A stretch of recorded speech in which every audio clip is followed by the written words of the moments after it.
Hi viewers, welcome to my channel. একটা গুরুত্বপূর্ণ update নিয়ে তোমাদের সামনে হাজির। চলো জানি কি রয়েছে সেই সম্পূর্ণ বিস্তারিত তথ্য তোমাদেরকে এই ভিডিওর মধ্যে দিয়ে দেবো। তার আগে বলবো, যারা নতুন আছে তারা অবশ্যই সাবস্ক্রাইব করে বেল আইকনটা প্রেস করে দেবে, ভিডিওটা সম্পূর্ণ ওয়াচ করবে।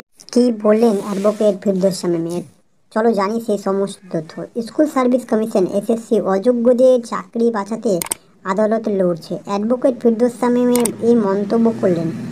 শিক্ষামন্ত্রী থেকে শুরু করে ক্ষমতাসীন দলের মুখপাত্রদের মধ্যে চাকরি প্রার্থীদের চাকরি দেওয়ার ক্ষেত্রে আইনি জটিলতার কথা বারবার সামনে এসেছে। এই প্রসঙ্গে ফিরদৌস শামীমের বক্তব্য, আদালতে অজুহাত করতে চাই ক্ষমতাসীন দল করা চাকরি বিক্রি করেছে তা নাকি সকলেই জানে।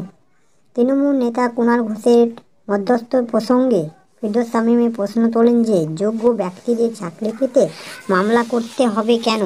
মাননীয় ফিরদৌস শামীমের প্রশ্ন, নিয়োগ প্রক্রিয়ায় সরকারের কেউ নয়, সরকার কোনো ভূমিকা নেই, তারপরও সরকার নিয়োগে কেউ কিভাবে মিডলম্যানের ভূমিকা নিতে পারে? নিয়োগ প্রক্রিয়ায় একজন মিডলম্যান ভূমিকা নিচ্ছে ভাবা যায়। ফিরদৌস শামীম বলেন, যোগ্য প্রার্থীরা মামলা করেছেন। আমরা আইনজীবী হিসেবে সকল বঞ্চিত যোগ্য চাকরি প্রার্থীদের তাদেরকে নিয়ে দিক থেকে আমরা সওয়াল করছি।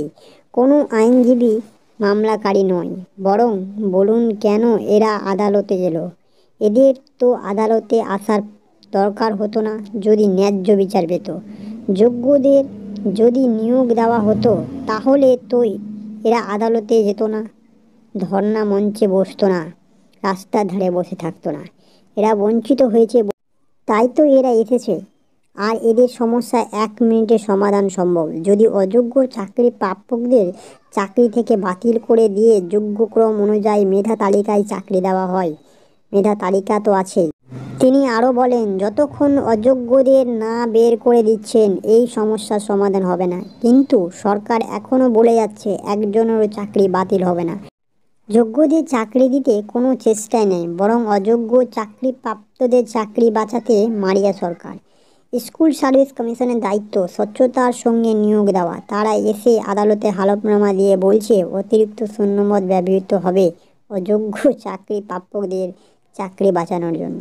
এটা স্বপ্নে কখনো ভাবা যায় না। তো আশা করি সেই সমস্ত তথ্য তোমাদের সামনে নিয়ে আসতে পারলাম। আশা করি তোমরা বুঝতে পারছো কি চলছে এই সরকার।